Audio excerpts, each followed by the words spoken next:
Hi friends, നമ്മുടെ YouTube ചാനലിലേക്ക് എല്ലാവർക്കും സ്വാഗതം. അപ്പോൾ ഇന്ന് നമ്മൾ വീഡിയോയിലൂടെ പറയുന്നത് മാരുതി സുസുക്കി ആൾട്ടോ ആണ് വണ്ടി. അപ്പോൾ ഇതിൻ്റെ കംപ്ലയിൻ്റ് എന്ന് വെച്ച് കഴിഞ്ഞാൽ കസ്റ്റമർ ഇതിൻ്റെ ഹെഡ് നേരത്തെ പണിഞ്ഞിട്ടുണ്ടായിരുന്നു. പക്ഷേ അപ്പം മുതൽ കസ്റ്റമർക്ക് വലിവ് കിട്ടുന്നില്ല എന്നുള്ള കംപ്ലയിൻ്റാണ്. കയറ്റം കയറാനൊക്കെ പാട്, AC ഇട്ട് അതുപോലെ തന്നെ കയറാനൊക്കെയുള്ള പാടും കാര്യങ്ങളൊക്കെ ഉണ്ട്. അപ്പോൾ നമുക്ക് ഇതിൻ്റെ സ്പാർക്ക് പ്ലഗും കാര്യങ്ങളൊക്കെ നമ്മൾ ചെക്ക് ചെയ്തിട്ടുണ്ട്. അപ്പോൾ വേറെ സ്പാർക്ക് പ്ലഗിന് കുഴപ്പമോ കാര്യങ്ങളോ ഒന്നുമില്ല.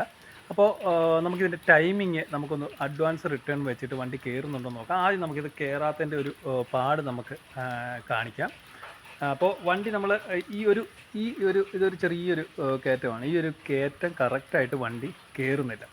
നമ്മൾ പെതുക്കെ എടുക്കുന്ന സമയത്ത് വണ്ടി കറക്റ്റായിട്ട് മൂവ് ആവാത്ത ഒരു അവസ്ഥയാണ്. അപ്പോൾ അത് നമുക്ക് നോക്കാം. അപ്പോൾ അതിന് വേണ്ടിയിട്ട് നമുക്ക് ആദ്യം വണ്ടി മൂവ് ആവുന്ന ആ ഒരു കണ്ടീഷൻ നോക്കാം. അത് കഴിഞ്ഞിട്ട് നമുക്ക് ഇതിനകത്ത് ടൈമിങ് ഒരു ശകലം ഒന്ന് അഡ്ജസ്റ്റ് ചെയ്തിട്ട് ഡിസ്ട്രിബ്യൂട്ടറിൽ അഡ്ജസ്റ്റ് ചെയ്തിട്ട് നമുക്കിതിൻ്റെ വലിവ് എങ്ങനെയുണ്ടെന്ന് നോക്കാം. നമ്മളിപ്പോൾ വണ്ടി സ്റ്റാർട്ട് ചെയ്യാനായിട്ട് പോവുകയാണ്. വണ്ടി നമ്മളിപ്പോൾ ഇഗ്നിഷൻ ഓണാക്കി വണ്ടി സ്റ്റാർട്ട് ചെയ്യും. ഇപ്പോൾ നമ്മൾ ഹാൻഡ് ബ്രേക്ക് റിലീസ് ചെയ്തു. ഹാൻഡ് ബ്രേക്ക് ഇപ്പോൾ റിലീസ് ചെയ്തിട്ടുണ്ട്. ഇപ്പോൾ നമ്മൾ ഫസ്റ്റ് ഗിയറിൽ വണ്ടി ഇട്ടിട്ടുണ്ട്. വണ്ടി ഇട്ടിട്ട് ഞാനിപ്പോൾ AC ഓണാക്കിയിട്ടുണ്ട്. അപ്പോൾ ഇനി നമ്മൾ വണ്ടി എടുക്കാനായിട്ട് പോകാൻ ഇവിടെ ഒരു കയറ്റമാണ്. നമുക്ക് നോക്കാം വണ്ടി കയറുന്നുണ്ടോ ഇല്ലയോ എന്നുള്ളത്. കസ്റ്റമർ പറഞ്ഞത് തീരെ വണ്ടി കയറുന്നില്ല എന്ന് പറഞ്ഞ ഒരു അവസ്ഥയാണ്. വണ്ടി പെതുക്കെ എടുത്തു. ഇത് അത്യാവശ്യം ചെറിയൊരു കയറ്റമാണ് ഈ ഫ്രണ്ടിൽ കാണുന്നത്. അപ്പോൾ നമ്മൾ വണ്ടി കുറച്ച് ഫ്രണ്ടിലോട്ട് മൂവ് ചെയ്തു.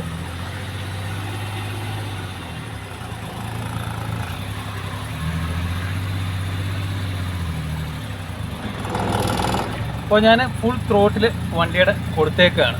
നോക്കിയാൽ മനസ്സിലാവും. ആക്സിലേറ്റർ ഫുൾ ത്രോട്ടിൽ കൊടുത്തേക്കാണ്. ക്ലച്ച് ഏകദേശം ഇനി ഞാൻ ക്ലച്ചിൽ നിന്ന് കാലെടുത്ത് കഴിഞ്ഞാൽ വണ്ടി ഓഫ് ആവുന്ന ഒരു കണ്ടിന്യൂഷനിലേക്ക് പോകും. അതായത് വണ്ടി മൂവ് ആവുന്നില്ല, വണ്ടി വൈബ്രേഷനിൽ നിൽക്കുകയാണ്, വണ്ടി മുകളിലോട്ട് കയറുന്നില്ല. നമ്മൾ ആ വീലിൻ്റെ ഭാഗത്ത്, ആ കയറ്റത്തിൻ്റെ ഭാഗത്തായിട്ട് നോക്കിക്കഴിഞ്ഞാൽ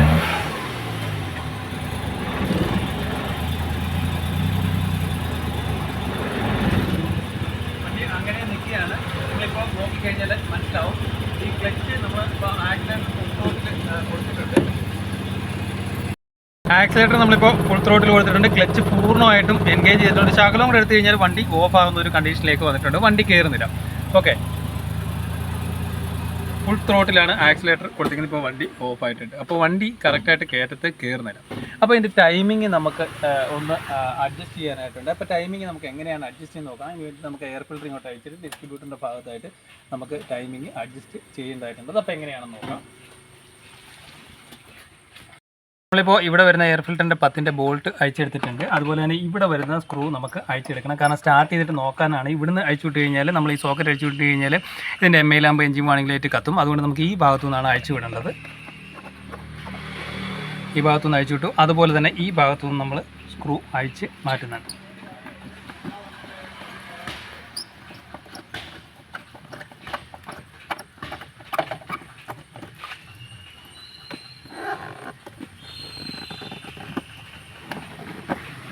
എയർ ഫിൽറ്റർ നമ്മൾ അങ്ങോട്ട് അയച്ച് മാറ്റി വെച്ചിട്ടുണ്ട്. അതുപോലെ തന്നെ ഈ എയർ ഫിൽറ്റർ ഇവിടുന്ന് അയക്കുന്നുണ്ട്. ഈ ക്ലിപ്പ് നമുക്ക് ഊരിയെടുക്കണം. നമ്മളിപ്പോൾ ഓൾറെഡി എയർ ഫിൽറ്ററിൻ്റെ ആ കണക്ഷനും അയച്ചെടുത്തിട്ടുണ്ട്.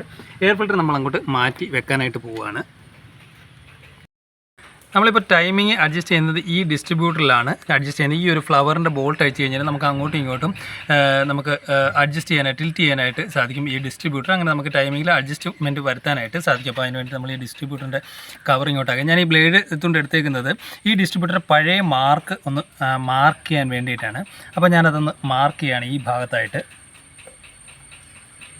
നേരത്തെ ആരോ ഇവിടെ മാർക്ക് ചെയ്തിട്ടുണ്ട്. പക്ഷെ നമ്മൾ മാർക്ക് ചെയ്യാൻ പോകുന്നത് ഈ ഭാഗത്തായിട്ടാണ് മാർക്ക് ചെയ്യാനായിട്ട് പോകുന്നത്.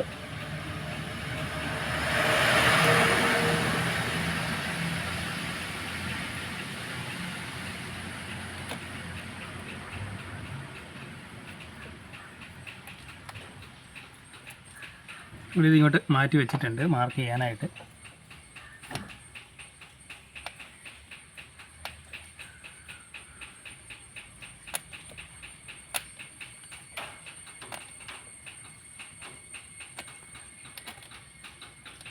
നമ്മളിപ്പോൾ ഇവിടെ ഒരു ചെറിയൊരു മാർക്ക് കൊടുത്തിട്ടുണ്ട്. കാരണം നേരത്തെ ഇരുന്ന പൊസിഷൻ നമുക്ക് കറക്റ്റ് അറിയാൻ വേണ്ടിയിട്ട് ഈ ഭാഗത്തായിട്ടൊരു ചെറിയ മാർക്ക് നമ്മൾ ഇതുകൊണ്ട് വരച്ച് വെച്ചിട്ടുണ്ട് ഈ ഭാഗത്തായിട്ട്. കാണാനായിട്ട് സാധിക്കും. ജസ്റ്റ് നമ്മൾ ഈ ബോഡിയും ഈ ഡിസ്ട്രിബ്യൂട്ടറിൻ്റെ ഈ കവറുമായിട്ടൊരു മാർക്ക് ചെയ്തിട്ടുണ്ട്. ഇനി നമുക്ക് അഴിക്കേണ്ടത് ഈ ഫ്ലവർ എല്ലെങ്കിയാണ് അഴിക്കേണ്ടത്. ഓക്കെ, നമ്മളിപ്പോൾ T40 ഫ്ലവർ അല്ലെങ്കിൽ എടുത്തിട്ടുണ്ട്. ഇനി നമുക്കിത് ലൂസ് ചെയ്യാം. ലൂസ് ചെയ്യുമ്പോൾ കറക്റ്റായിട്ട് ലൂസ് ചെയ്തെടുക്കണം, ഇല്ലെന്നുണ്ടെങ്കിൽ സ്ലിപ്പായി കഴിഞ്ഞാൽ ഇത് അഴിച്ചെടുക്കാനായിട്ട് പാടായിരിക്കും.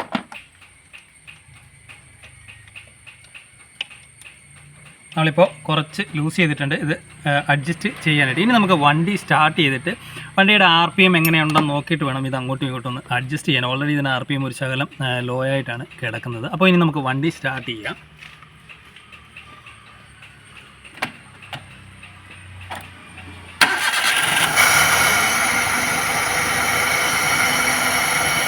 നമ്മളിപ്പോൾ വണ്ടി സ്റ്റാർട്ട് ചെയ്തിട്ടുണ്ട്. എയർ ഫിൽറ്റർ അയച്ചേക്കുന്നതുകൊണ്ടാണ് ഇത്രയും സൗണ്ട് ഈ എയർ ഫിൽറ്ററിൻ്റെ ഭാഗത്തു നിന്ന് വരുന്നത്. ഇനി നമ്മുടെ ആ വൈബ്രേഷൻ അനുസരിച്ച് ഇത് നമുക്കൊന്ന് അഡ്ജസ്റ്റ് ചെയ്ത് വിടാം.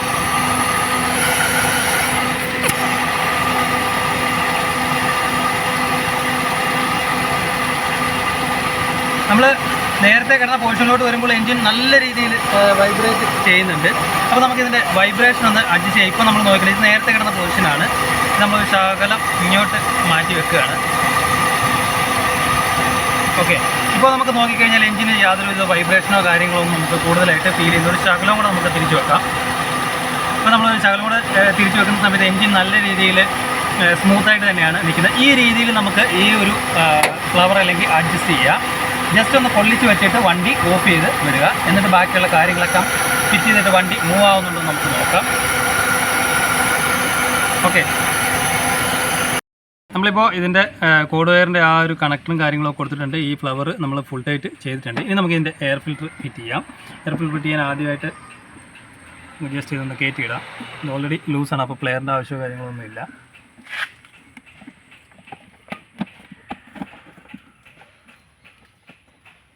നമ്മൾ ഈ ലെഗിൽ ഇവിടെ 2 ലെഗുണ്ട്. ഈ ലെഗ് കറക്റ്റായിട്ട് തന്നെ കൊടുക്കുക, ഇല്ലെന്നുണ്ടെങ്കിൽ എൻജിൻ വൈബ്രേഷനിൽ എയർ ഫിൽറ്റർ കിടന്ന് അടിക്കാനുള്ള ചാൻസും കാര്യങ്ങളുണ്ട്. ഇവിടെയും വരുന്നുണ്ട്, ഇവിടെ ആ ലെഗ് വരുന്നുണ്ട്. ഇത് കറക്റ്റായിട്ട് കയറ്റിയിട്ടുണ്ട്. ഇനി നമുക്ക് ഈ 10ൻ്റെ ബോൾട്ട് കയറ്റിയിടാം. അപ്പോൾ കയറ്റിയിട്ടുണ്ട്. ഇനി എയർ ഫിൽറ്ററിൻ്റെ ഈ ഓസ് കയറ്റിയിടാം.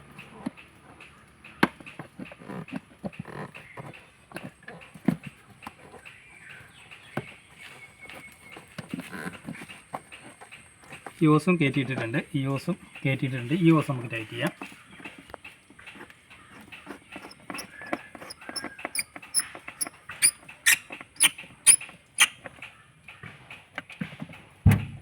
ഇനി നമുക്ക് ഈ ഓസ് ടൈറ്റ് ചെയ്യാം.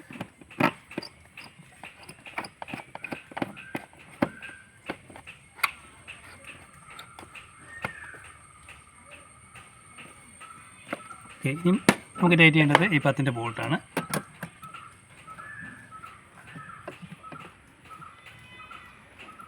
പത്തിൻ്റെ ബോൾട്ട് നമ്മൾ ടൈറ്റ് ചെയ്തിട്ടുണ്ട്. ഇവിടെ വരുന്ന ഒരു ക്ലിപ്പ് കറക്റ്റായിട്ട് തന്നെ ഈ ഓസിൽ കൊടുക്കുക. കണക്ഷൻസ് എല്ലാം കൊടുത്തിട്ടുണ്ട്. ഇനി നമുക്ക് വണ്ടി ഒന്ന് സ്റ്റാർട്ട് ചെയ്ത് നോക്കാം. നമുക്ക് വണ്ടി ഒന്ന് സ്റ്റാർട്ട് ചെയ്ത് നോക്കാം. ഒന്ന് സ്റ്റാർട്ട് ചെയ്തേ. നമ്മളിപ്പോൾ സ്റ്റാർട്ട് ചെയ്യുന്ന സമയത്ത് ഒരു പ്രത്യേക ഒരു കാര്യം പറ്റും. നേരത്തെ നല്ല രീതിയിലുള്ള വൈബ്രേഷൻ എഞ്ചിനിപ്പോൾ ആ വൈബ്രേഷൻ കുറഞ്ഞിട്ടുണ്ട്. ഏകദേശം കറക്റ്റ് RPMലോട്ട് ഇപ്പോൾ വണ്ടി ഇന്ന് നിൽപ്പുണ്ട്. ഇനി നമുക്ക് വണ്ടി ഒന്ന് എടുത്തു നോക്കാം. നമ്മളിപ്പോൾ വണ്ടി ഇഗ്നിഷൻ ഓൺ ചെയ്തു. എപ്പോഴും നമ്മൾ വണ്ടി സ്റ്റാർട്ട് ചെയ്യുമ്പോൾ ഇഗ്നിഷൻ ഓൺ ചെയ്തിട്ട് ഒരു 3 സെക്കൻഡ് 4 സെക്കൻഡ് മാക്സിമം ഒരു 5 സെക്കൻഡ് വെയിറ്റ് ചെയ്ത് കഴിഞ്ഞാൽ നമ്മൾ സ്റ്റാർട്ട് ചെയ്യാവും. നമ്മളിപ്പോൾ സ്റ്റാർട്ട് ചെയ്തു. AC ഓൺ ആക്കുന്നുണ്ട്. നമ്മളിപ്പോൾ AC ഓൺ ആക്കി. ഹാൻഡ് ബ്രേക്ക് നമ്മൾ റിലീസ് ചെയ്തിട്ടുണ്ട്. ഇനി നമുക്ക് ഫസ്റ്റ് ഗിയർ ഇടാം. ഫസ്റ്റ് ഗിയർ നമ്മൾ ഇട്ടിട്ടുണ്ട്. ഇനി നമുക്ക് പെതുക്കെ വണ്ടി എടുത്ത് നോക്കാം ആ കയറ്റം കയറുന്നുണ്ടോ എന്നുള്ളത്. നമുക്ക് ഇങ്ങോട്ട് തന്നെ നോക്കിയാൽ മനസ്സിലാവും. ഞാനിപ്പോൾ ചെറിയ ആക്സിലേറ്ററാണ് കൊടുക്കുന്നത്.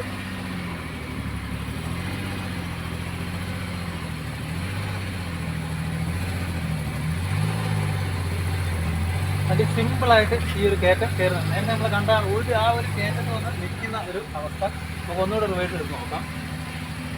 നമ്മളിപ്പോൾ AC-ലാണ് ഇത് ഓടുന്നത്. AC-ലാണ് വണ്ടി തീരെ ഒരു വലിവില്ലാത്തൊരു അവസ്ഥ കണ്ടേക്കുന്നത്. നമുക്ക് ഫസ്റ്റ് ഗിയർ ഇട്ടു. ഈ ക്ലച്ചിൻ്റെ ഞാൻ ആക്സിലേറ്റർ ചെറുകി ഒന്ന് കൊടുക്കുന്നേ ഉള്ളൂ. ഫുൾ ത്രോട്ടിൽ കൊടുക്കുന്നുണ്ട്. നേരെ നമ്മൾ ഫുൾ ത്രോട്ടിൽ കൊടുത്തിട്ടും വണ്ടി മൂവ് ആവാത്തൊരു അവസ്ഥയായിരുന്നു.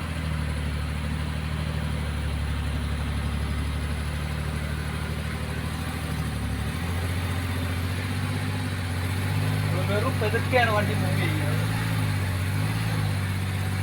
സിമ്പിളായിട്ട് ഈ ഒരു വലിയൊരു കയറ്റം ഈ വണ്ടി കയറുന്നത്.